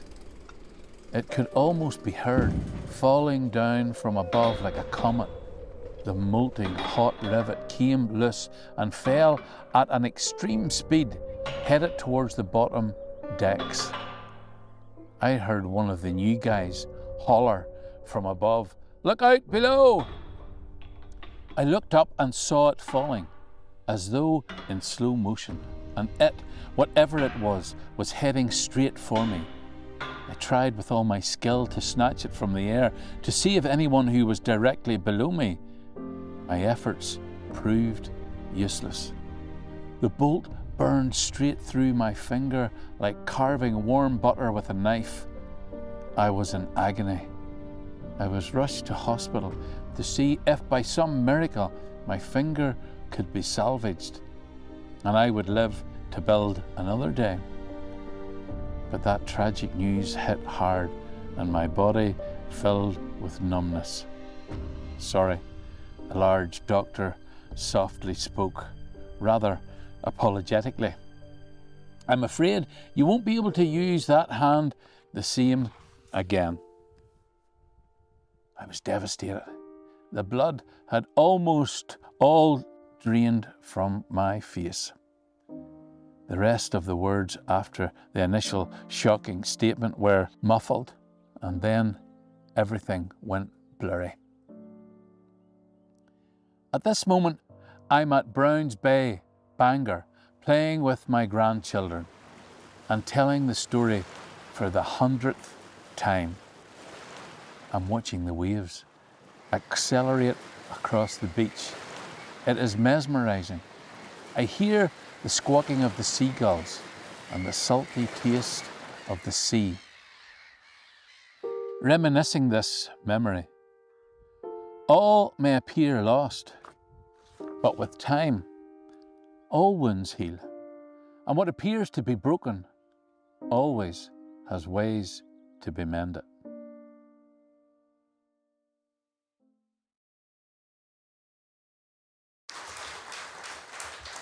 Wow. 3 truly extraordinary stories of danger, despair, loss, love, kindness, and each with a message. So thank you to all 3 for contributing those and for helping to make tonight special. Let me now just reveal in what order the judges felt that those stories should be awarded. In third place, The Creature of Loch Ness by Brandon Ferris.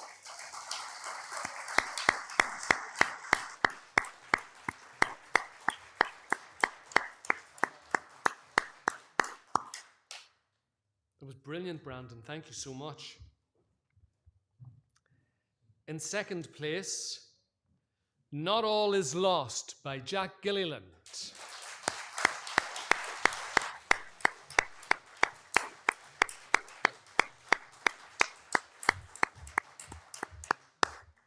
That was amazing, Jack. Thank you so much.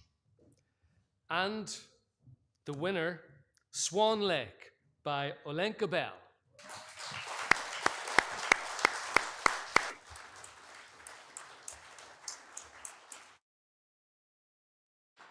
Olenka, I do not know where to start. That was a truly extraordinary story. A story of first material wealth or lack of it, and then the family and the young girl, Charlotte, was that her name? Having to take over all the maternal duties and her thoughts of love and kindness and how they come back to visit her. I'm sorry, I'm pressing your story. Tell me about it. Where did it come from? So me and my dad live quite close to the Broadwater, and one day we went on a walk, and he was telling me about how whenever I was younger, we saw a swan trapped under the ice. And what happened? I don't know. Oh, right. The swan's still there. Okay. Gosh, and that inspired you to come up with that story. That's truly amazing. What school do you go to, Olenka? Banbridge Academy. Do you really? Well done. They should be very, very proud of you because that is an extraordinary story.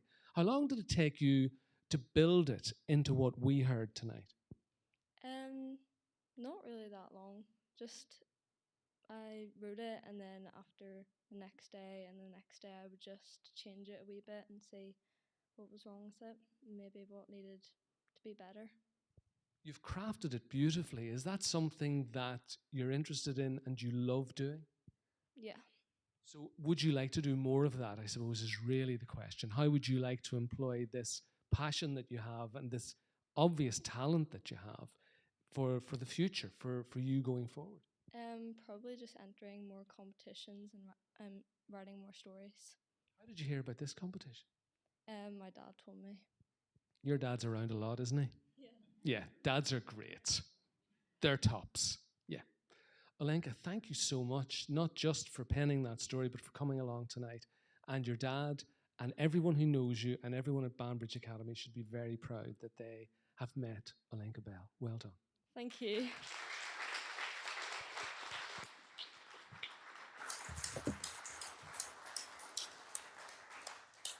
Our final category of this evening is the photography category. And as with all the other categories, the standard, as you're about to see, was incredibly high. The judges chose these 6 for the shortlist: Kieran Murray's picture, Corbett Loch; Colin McMullen's Early Morning at the White Bridge, Murloch; Albert Boyle's Merganser Duck with Loch Ness Eel. That's not a dish, that's not a menu, that's a photograph. William Clegg, Swans in the Mist of Corbett Loch. Colin McMullen again with Sunset Paddleboarder on Loch Ness. And Albert Boyle again with Damsel Fly at Munchie's Loch Ness. And here are those pictures.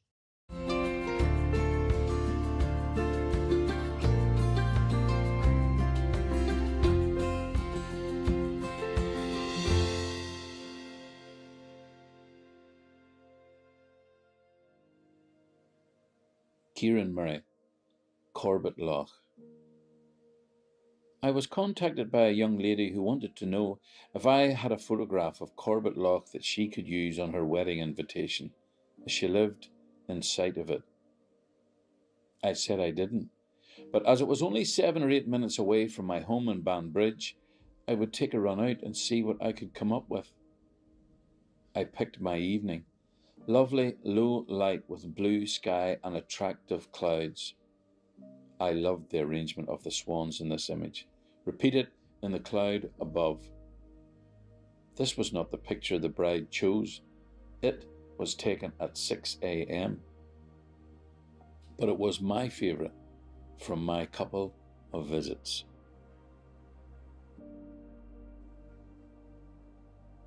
Colm McMullen. Early morning at the White Bridge, Murlough. Downshire Bridge, better known as the White Bridge by locals from Dundrum and the surrounding area, is an imposing structure visible across the bay to all passers-by. It was originally built in the late 1800s as a formal access across the bay to Murlough House. Growing up, I passed by and over this bridge many times, but never stopped. This morning, I was passing by early as the tide was out and the sun was coming up. I had my camera and time to stop, so I ventured down the banks for a look. The changing tide meant the water was flat calm and the early light was soft with pastel pinks and blues. No epic sunrise, but ideal conditions to show off the bridge in all its glory. Something I learned on that day was that the core of the White Bridge is actually red brick, a construction similar to railway bridges of the same period, tried and tested, and will no doubt still be standing in another 100 years. Albert Boyle, Merganser duck with Loch Ness eel. I didn't have to walk far or wait long to see this pair of mergansers swimming around the jetty at the back of Oxford Island Discovery Centre. At first, the glare from the sun made photography difficult, but eventually they made their way closer to the shore where the light was perfect. This shot is one of a series of 6, recording the chase, the catch, the struggle, and finally the swallow. Mergansers are one of our largest ducks, and as members of the sawbill family, they had no problem downing a tasty Loch Ness eel in one gulp. William Clegg, Swans in the Mist on Corbett Loch. This picture was taken at Corbett Lake outside Banbridge. It is not a place I would normally go to take pictures. I have taken pictures here previously, but they were taken during the day. And as all landscape photographers know, the best light for landscapes is early morning or late evening, when the light is more muted and softer. So I planned to go there when the weather conditions were right. I always keep a close eye on the weather forecast, and one night in mid-April I saw that there would be mist forming during the night. So I rose early and arrived at the lake around 7:30 a.m. and waited until the mist began to clear and the sun began to shine through the mist. I walked around to get the best composition, and as I was ready to take the shot, lo and behold, these 2 swans came swimming over towards me, obviously looking for food, and I managed to include them in the picture.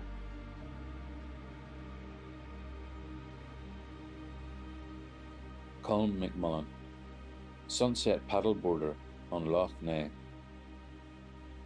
This image was a combination of planning and luck. Coming to the end of a run of consistently warm days and clear nights, I took the opportunity to drive 20 minutes to Loch Ness in the hope of catching a fiery sunset.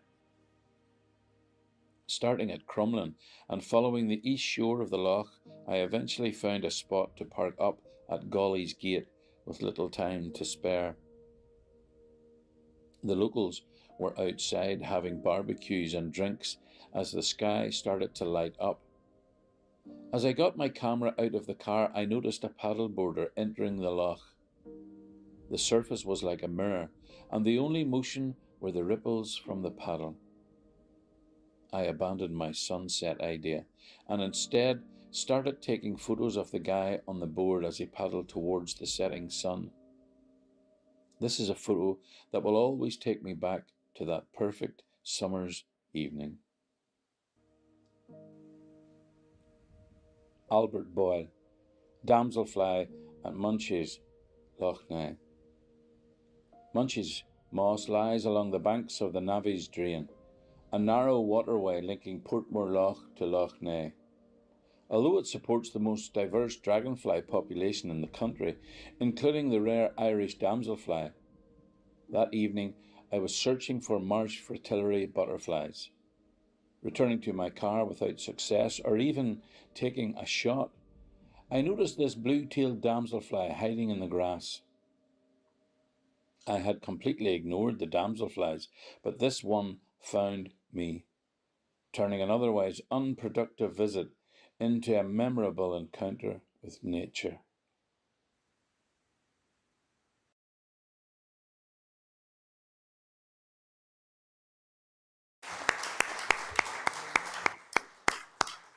Wow, I was transfixed by those, the visual imagery allied with all of the literary imagery that the rest of you guys have been presenting all evening is just of such a high standard.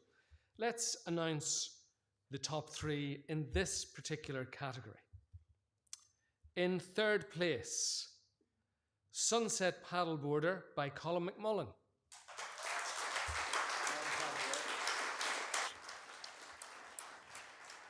Colin sadly can't be here this evening, but well done. What a beautiful, beautiful picture. My goodness. In second place, Swans in the Mist, William Clegg.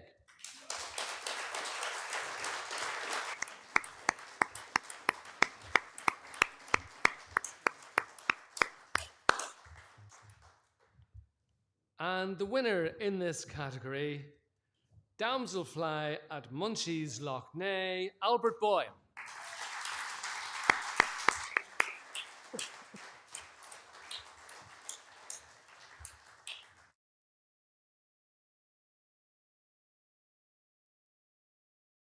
Albert, that was truly amazing. And the way you've described it, it felt almost accidental.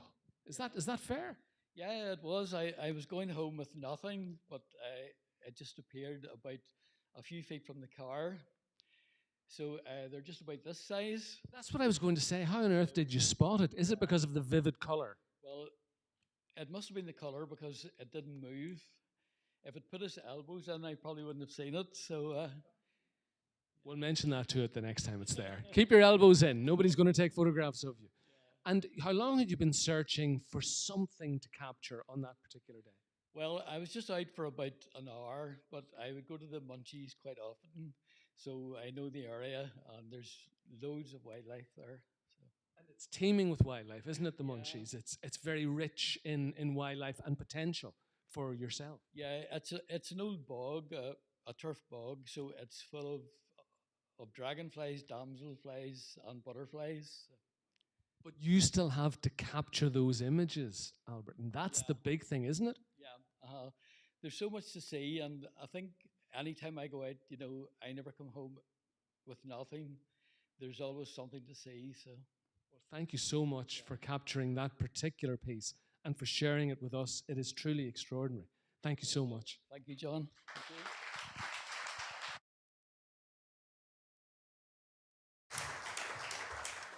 Well done to Albert. Well done to all of those in every category. As Liam said earlier on tonight, if you were shortlisted in any category, that is success. That is a win in my book anyway. As you've seen and heard, the standard in each category has been at an extremely high level. And if you want to catch up and watch this again, you can. You can watch it on Facebook or YouTube or Crime Watch UK, any of those. Oh, the Facebook page and website should be up on the screen. Or maybe not. You can keep in touch through social media for announcements on next year's festival, which we hope will start again in November, funding permitted. And congratulations to everybody who took part. There was a huge response this year. Lots of people took up the pen for the first time, and as we've seen and heard tonight, seem to have enjoyed the experience of that. And we want to encourage as many first-timers as possible to get involved, spread the word, and give it a go. You never know what is going to arrive. So many of the authors that we spoke to tonight, as you heard, the words just came from them. It wasn't that they had planned to write what they ended up writing. It just happened. So give it a go. You never know what is going to happen. And thank you to the schools who were involved. Thank you to all the schools who came along here this evening. Could we have a round of applause for the younger people, please? And also, and for their families and their teachers who clearly are incredibly supportive. So thank you to all of you. Thanks again to Liam, and indeed to all of those who Liam mentioned earlier on. Thank you to Liam for the prize giving, and thank you to all the staff at the Arts Council for Northern Ireland for all their support. I'm sure you'll agree as well that the videos were beautifully put together, and the man who did that is up in the box. So please show your thanks to Aaron.